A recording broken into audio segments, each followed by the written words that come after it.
Pa pozdrav svima youtuberi, dobrodošli nazad, odnosno verovatno bih to trebao da kažem sebi zato što me ono dugo nije bilo, zar ne? Ako vas zanima zašto nisam bio tu, pa jebena škola, neću da ulazim u tu temu, verovatno ste i vi imali sranja sa školama, neću se tu zadržavati i odmah ćemo preći na trik koji danas treba da učimo, pa hajde da pređemo.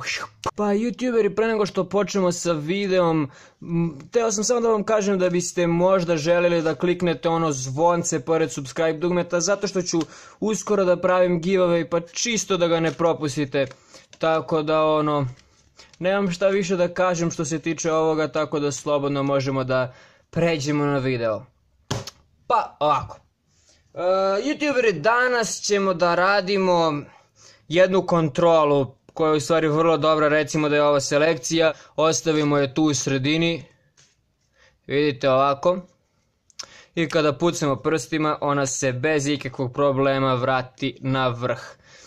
Tako da youtuberi, ako vam se svidelo ovo što ste vidjeli, ostanite da vidite kako sam ga uradio. Pa youtuberi, da pređemo na to kako uraditi ovu kontrolu. Recimo da imate selekciju ovako na špilu, odnosno morate imati tako licem nagore na špilu.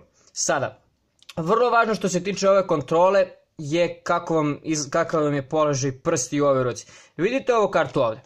Ova karta će doći na mjesto ove karte, zato što ću ja tu ostaviti dok budem okretao ovu kartu u brzini, ali vi to u brzini nećete vidjeti. Ali sada kako da vam se olakša to ostavljanje karte. Recimo selekcija, ova karta, ona vam je tu licem nagore na špilu. Sada vidite ovu kartu ovdje, ovu kartu koja je zadnja. Ja sasvim normalno držim ovaj špil, ovaj ovdje deo, ali to je kada se gleda odozgo ili sa strane.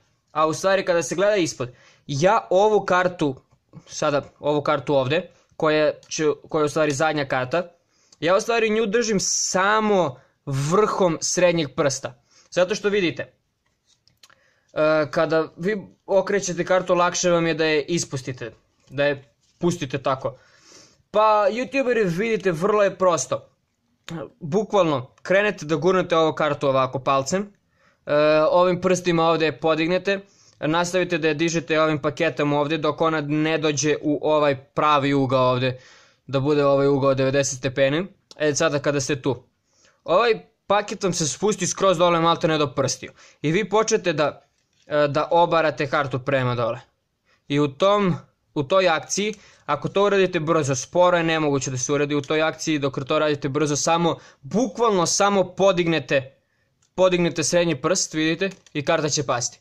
Kada to uradite brzo, jebano sranje, kada to uradite brzo, to će izgledati ovako. Vrlo je neprimetno, verujem da vas je zajebala čim ste je vidjeli, pošto znam da je mene zajebala kad sam je prvi put video, tako da youtuberi,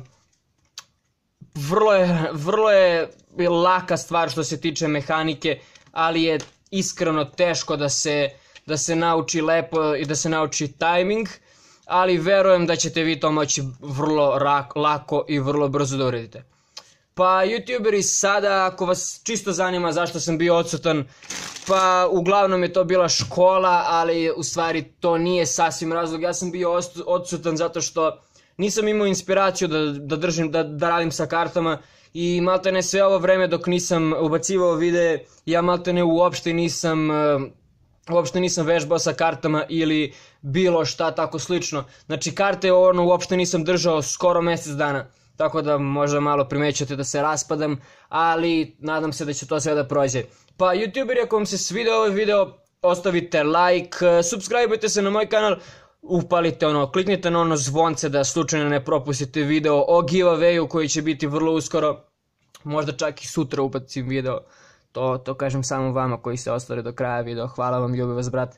Pa youtuberi, to bi bilo to, ponavljam se jebeno, ako hoćete da me zapratite na Instagramu, link će biti dole u deskripciji i nemam šta više da kažem, vidimo se.